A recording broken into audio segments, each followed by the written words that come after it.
একটা সংসার গোছাইতে কত কিছুই না লাগে। একটা জিনিস কিনে শেষ করে আরেকটা জিনিসের আবিল শুরু হয়ে যায়। আর এই দেখেন কি মাইটটাই না আমাকে দিল। জানি না কবে এই ছোট্ট সংসারে জিনিস কেনা শেষ হবে, তবে এই চক্করে আমার জামাইয়ের পকেটের টাকা সব শেষ করে পুরো একদম রাস্তার ফকির বানাই দিছে। হ্যালো এভরিওয়ান, আসসালামু আলাইকুম, this is Sadia. Welcome back to my page and channel Tasnim blog ভিডিওর একটা নতুন ব্লগে আপনাদের সবাইকে স্বাগত। আমাদের দুইজনের টোনাটুনির ছোট্ট একটা সংসার, তবে এই সংসারে কিন্তু একটা প্রিন্সেসও আছে, আমাদের রাজকন্যা আমার তাসনিম। তিনজনের ছোট্ট এই সংসারে ভালোবাসার কোনো কমতিই নাই, তবে জিনিসপত্রের কিন্তু প্রচুর অভাব আছে। আমাদের রুমে আমাদের সংসারে সেরকম কোনো জিনিস নাই বললেই চলে। আমাদের বিয়ের পর আমার বাবা মা এবং শ্বশুর শাশুড়ি কোনো ফ্যামিলি থেকেই আমাদের সাংসারিক জিনিস কোনো কিছুই দেওয়া হয় নাই, আমাদের খালি হাতেই ছেড়ে দিছে। শূন্য থেকেই আমাদের যাত্রাটা শুরু হয়েছিল। একটু একটু করে টাকা জমিয়ে একটা একটা করে সাংসারিক আসবাবপত্রগুলা বানাচ্ছি।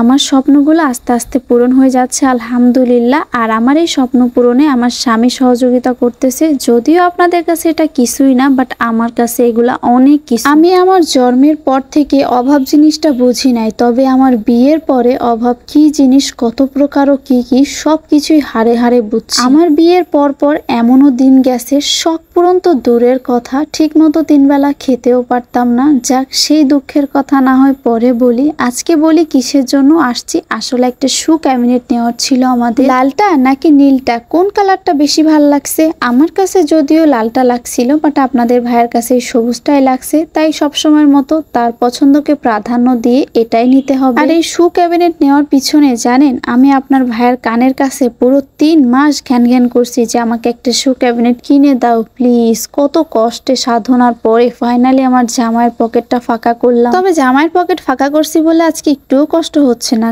কারণ আমি আমার ছোট্ট একটা শখ পূরণ করছি। আর সাথে এই ডালিটাও নিলাম, খুব পছন্দ হয়েছিল। তো আজকে ফরিদপুর আমরা দুইজনেই আসছি, সাথে তাসনিমকে আনি নাই, এই জন্য একটু তাড়াতাড়ি মোটরসাইকেলে করেই যাচ্ছিলাম। আর শু ক্যাবিনেটটা এক্সট্রা করে একটা অটোতে পাঠিয়ে দিয়েছিলাম, আর এখন বাসার সামনে চলে আসছে। এটা কেনার সময় তাসনিম আমাদের সাথে ছিল না, তাই সে দেখতে পারে নাই। বাসায় আসার পর যখন সে জানতে পারছে, সে তো প্রচুর এক্সাইটেড। দেখেন পিছন পিছন কেমনে দৌড়াইতেছে। আর এখানে আপনাদের সাথে আমি আরো একটা জিনিস ক্লিয়ার করে দেই। প্রথমে যে আমাকে থাপড়ানো জিনিসটা দেখছিলেন, কি মনে হয় জামাইয়ের কাছ থেকে এটা কিনছি তাই? আরে না রে ভাই, এটা আসলে একটা ফানি রিল ছিল, এটাই সেটা। কপিরাইটের কারণে এক্সট্রা করে মিউজিক এখানে লাগাইতে পারি নাই। যদি এর আসল ভয়েসটা শুনতে চান বা দেখতে চান, তাহলে সাদিয়া লাইফস্টাইল যে পেজটা, ওখানে গিয়ে দেখতে পারবেন। আর এদিকে দেখেন ঘরের শু ক্যাবিনেটটা রাখার পরে ঘরের সৌন্দর্যটা কিন্তু আরেকটু বৃদ্ধি পেয়ে গেছে। তো আমার মতো আপনারাও কারা আছেন যে ঘর সাজাতে প্রচন্ড পরিমাণে ভালোবাসেন, তারা অবশ্যই কমেন্টে সাড়া দিয়ে যান।